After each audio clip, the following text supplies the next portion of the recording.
Hey, welcome to Cinebuzzed.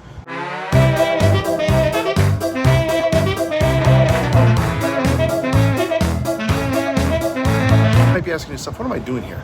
This kind of looks like a secondary location. You know, the kind of secondary locations where you get picked up by somebody in a white van with some, rust and whatnot on it. He's got like a pube beard and he's offering you Big League Chew and maybe a bottle of, Yoo-Hoo or something like that. You like it, so you get into the van and you end up here. What am I doing here? Well, I am going to pop my cherry, but it's not what you think. Oh, here we go. Hold on. Greatest Kung Fu movie ever made. The greatest Kung Fu artist. Right here. You smell that. So we got Kung Pow in the background here. I'm getting my very first tattoo that I know about. This is the proprietor, Kurtis. He looks like Grizzly Adams, but he's more grizzly than Adams. There's more hair Yeah. than you know. He's bi, coastal.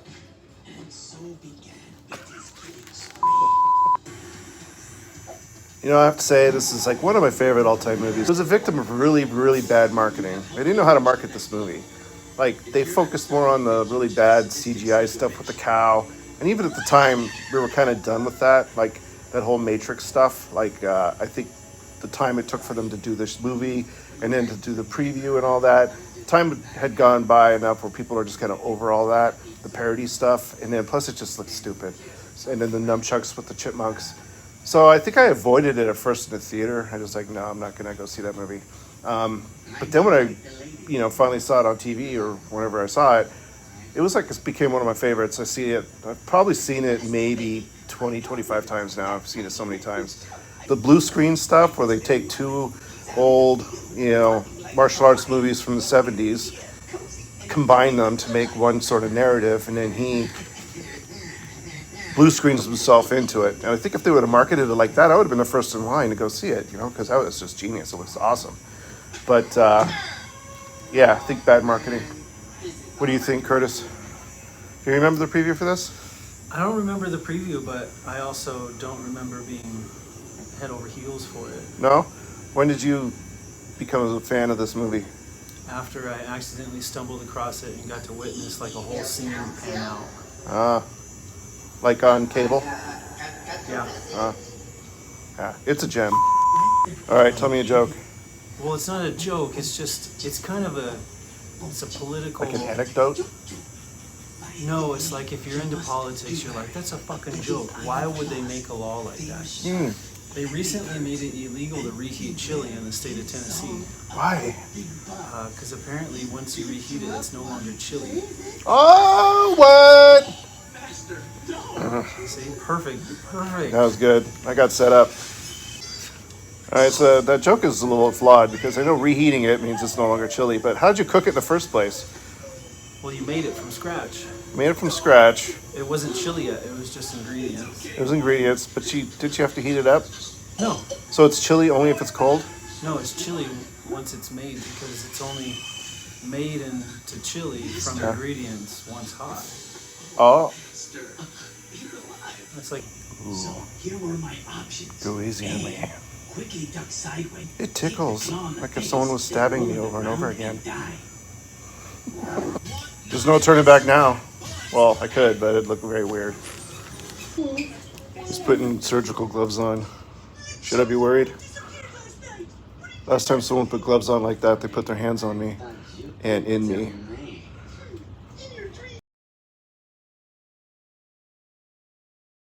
We might have it. All right, welcome back.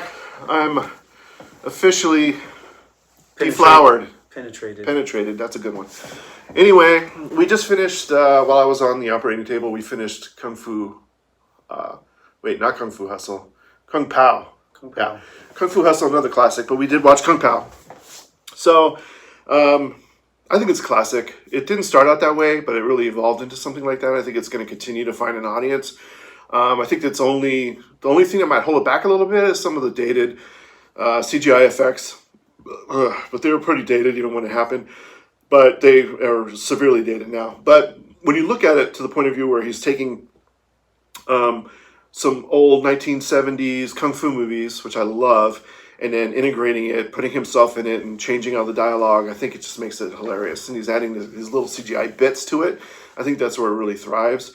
Then I think the things for some of the more original stuff, where he's got the one titty girl, and he's got the Kung Fu cow, the nunchucks, chipmunks. I think that's probably where it suffers the most. Maybe he thought that would be part of the lure. But I think if he would have leaned a lot more into, exploiting old films, dubbing them, putting himself in them, making them ridiculous. You got the guy in the background with the boombox playing, I Like Big Butts, during a fight scene. I think it's just this classic. Like, it's just gonna forever. I'm gonna be 80 and I'm gonna love it.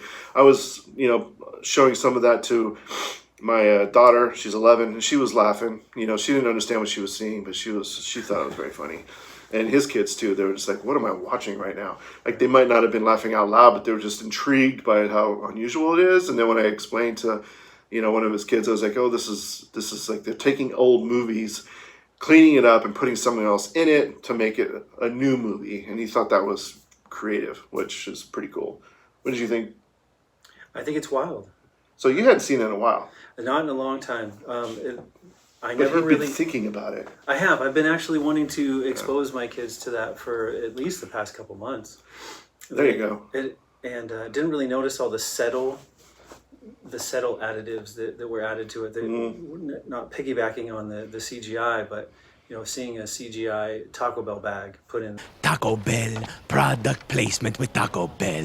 Incharito, macho burrito. The scene was like, that's subtle and that's funny. Just like out of the blue though, because it makes you think twice. You're like, wait a minute, did I just see that? Like, just those little oddball things that they throw in there, right? Or the Zippo lighter, or all these kind of like odd. Like, first it's like, oh, yeah, we're a period piece, and then he pulls out a Zippo lighter to light a fire. Or the beginning is hilarious too, where it's like the lady picks up the baby. She's like, "Oh, how cute!" And she just drops it down the mountain. Right. And it keeps tumbling down. You kind of know what kind of movie you're in for when you see that particular scene. Yeah. I mean, when the baby starts fighting, you're like, okay, this is different. But when she throws him down the hill, you're like, okay, holy shit, I don't know what to expect. Right. Yeah. Well, the fighting part, yeah, it's different. But then, that part, you're like, this is like something I want to keep watching because this is ridiculous. Yeah. Like it when they do those like kind of like weird, quirky things where you're not expecting something at all, and you're like, wait, she just picks up this baby, and you're like, okay, she's going to take the baby, she's going to take it home, and she's going to teach it a better life or whatever. No, she's just like, how cute. And she just gets rid of it, rolls it down the hill. Yeah. Classic. The audio used on that baby rolling down the hill is... The audio, yeah. I don't know. It perfect. I kept looking to see if they were going to do a sequel. Like, they were teasing at the end, kind of like what Spaceballs did at the end, where they're teasing a sequel, never happened. But like with this one, I was just kept wanting to see that Tongue of Fury. Like, it was like they have to greenlight this film. Like, there's got to be a Tongue of Fury, and they even had like images of what the Tongue of Fury was going to be, and it just never happened. And I think it's because it was a little ahead of its time. I think a live action cartoon like that, it just didn't really kind of click. If it was one of those things where you're flipping through channels and it came on, you would definitely stop on it. Yeah. Right. We don't really do that anymore. We're kind of, unfortunately, that was kind of, I enjoyed that part of, live television where you would just be like, click, click, click. Oh, wait a minute. The last half of Spaceballs. Yeah. Yes, please. Now it's like, you're sort of like, no, you can start something, anything you want, anytime, anywhere. Yeah. And it's almost a little bit, what do you call it? Intimidating, because there's so many options. Just too many options. You put something on, like, well, am I going to enjoy this more, or if I put something else on? I think it's like landlines. I miss landlines, but I don't. But I do. You don't, but you do. What do you miss about landlines? That's how people get a hold of me, and I can be away from it for hours and hours and hours and hours and hours and hours. I feel like when telemarketers call me, I feel guilty for not answering it. Yeah. What kind of telemarketers? What are they selling you?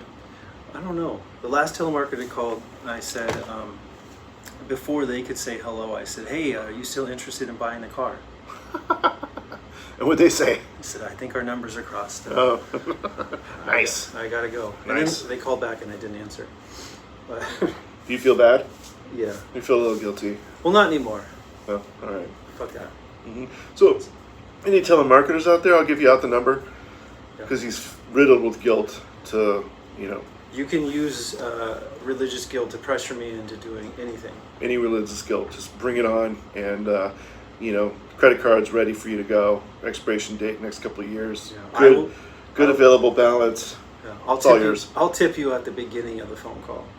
There you go. He'll pay you not to call. So we'll just leave a number later. Anyway, if you haven't seen Kung Pow, Enter the Fist. I got that right? Yeah. Wait. Yeah, Kung Pow, not Kung Fu. No, Kung Pow.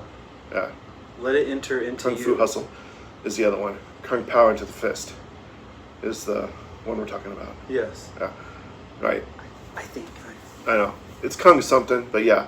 Anyway, if it starts with says Kung on it, watch it because it's probably worth watching.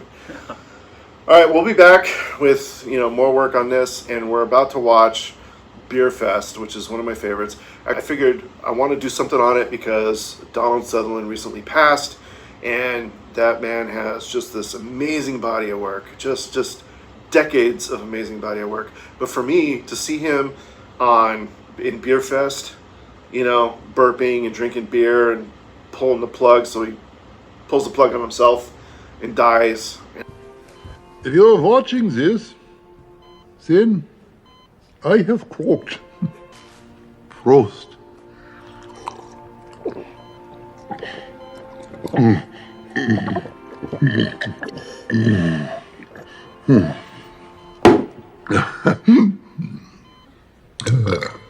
All that, I think it's just awesome, especially for such a powerhouse actor to come and do something so silly and stupid, but something that brings us so much joy. I think it's just a gift.